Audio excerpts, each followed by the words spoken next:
Hi everyone, welcome back to my channel. If you're new, a big hello to you and I hope that you will consider subscribing. I make videos on perfumes, handbags, makeups, and I do hauls and reviews. If you enjoy that kind of content, please consider subscribing and hit the bell icon so you're notified each time I upload videos. Today I want to share fragrances in my collection that remind me of being seaside. You know, we're living in these crazy times and I haven't been able to go to the beach. It's a long drive for me and it looks like that I may not be able to go at all this summer. So I have been wearing these fragrances that remind me so much of being on a holiday and just playing in the sand with my children and wading through the waves and floating in the sea and all that kind of stuff. So I have two fragrances here that are a bit pricey. I have one that is reasonably priced and then there are two cheapies. In the end, I will give my recommendation on which one I think is the best beach fragrance. Do let me know in the comments below what your favorite beach fragrances are. So let's dive in. The first one I want to talk about is Tom Ford's Eau de Soleil Blanc. Now this is a gorgeous, bright, sunny floral fragrance. It's like you're sitting under a tropical flowering tree on a beach. Now I love Soleil Blanc, which is from the private blend from Tom Ford, but it's just too expensive for me. So I jumped on this one when it went on sale. It does smell a bit like sunscreen, and I've always avoided fragrances that smell too much like sunscreen, but this is very well blended, quite well made, and smells way more sophisticated than sunscreen.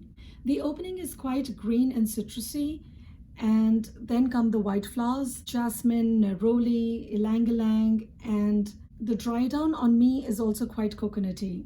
There is a slight bitterness that differentiates it from sunscreen and adds that sophistication. This being Tom Ford, and my experience with this line of fragrances from Tom Ford is that they don't last too long. The sillage is just moderate initially and lasts a few hours on my skin, about 5 to 6 hours I would say. And then I have to reapply if I want to continue getting that fresh floral coconutty fragrance from this one. But overall, I really enjoy it. The next one is Wood Sage and Sea Salt from Jo Malone. Now the first time I wore this one, it was a cold winter day in Santa Cruz. And the next time when I wore it, I was holidaying in Kuala Lumpur, which has a hot and humid climate. So I think it works really well as a year-round beach fragrance. It's quite unique and I've talked about it in my Jo Malone haul video as well. It's the first salty fragrance that I got and I just love it. It smells quite green from the sage and the seaweed notes, and I love the watery, aquatic saltiness of it. As it's a Jo Malone fragrance and it's only a cologne, the sillage and longevity are a bit poor and I have to spray this one quite a lot, and it lasts longer when I spray it on my clothes. That being said, on me, I can smell it all day. I get whiffs of it throughout the day, but it does stay quite close to me. I used to have a small bottle of it, the 30 ml, but then this time I've got the 100 ml because you need to spray this one quite a bit. Next is Giorgio Armani's Acqua di Giua. Now this is my second or third bottle. I never get tired of it. I really do like it. It's a lovely, fresh, aquatic fragrance. It's sweet, it's minty, it's cooling, and it has lemon, mint, jasmine, peonies, and I love peonies. And it also has a bit of sugar and pink pepper. It just smells amazing. I have loved this fragrance, and for a long time I waited to buy it. I thought it was just a passing fascination and I would get over it, but I never did. And so this will continue to be in my collection, and it lasts very long. It has very good sillage in the first few hours and it's really perfect for hot and humid weathers. I get a lot of compliments when I wear it and I really like this one. The next one I have here is from Solinodes. It's called Tiare. Now this is a beautiful tiare flower coconut fragrance. I feel like I'm in Bali when I smell this one.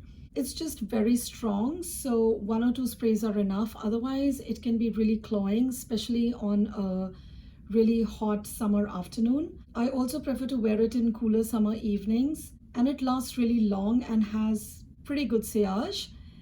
It is also a dupe of Guerlain's Terracotta. I had smelled Terracotta a long time back and I missed the opportunity of buying it, and now it's been discontinued. So when I sprayed this one, I thought it smelled really familiar. I felt that I had smelled it somewhere, and then it suddenly hit me that it smelled quite a bit like Guerlain's Terracotta.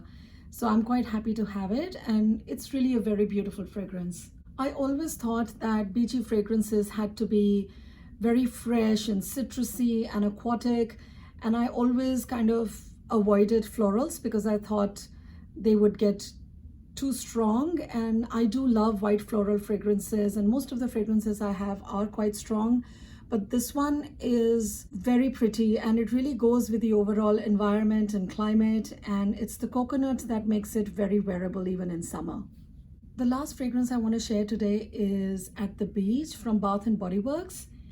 Now, I usually don't go for Bath & Body Works products because they don't last very long and they smell stale on me after a while. But this one I got to take on a holiday with me to supplement wood sage and sea salt when I had the small bottle of that fragrance. And actually, I quite like it. It's sweeter than wood sage and sea salt, more salty, more intense, and I feel in some ways it has more presence. I mean, of course, it doesn't last even half as long as wood sage and sea salt, because it is just a body spray or a body mist.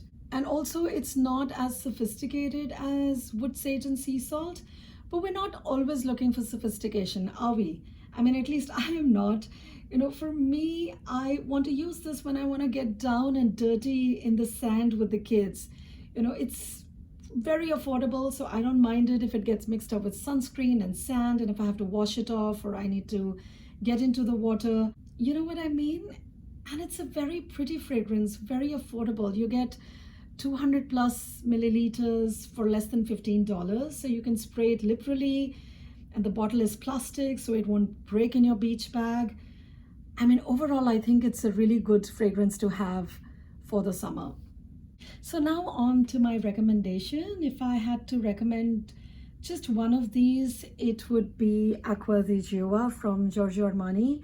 I think it's the best value for money. It lasts really long. It has very good sillage. I get a lot of compliments when I wear it. It's really good for work, good for gym, running errands, meeting friends. Really a very versatile summer fragrance. And I think now it also comes in a spray bottle, a small travel spray, which is really handy if you just want to touch up throughout the day. And it is pretty affordable if you buy it on some sale that's going on. So I really like this one and I highly recommend it. So that was it, you guys. I hope you enjoyed the video. Please give this video a thumbs up if you liked the video and subscribe to my channel. Thanks so much for watching. I will see you in my next video. Bye-bye.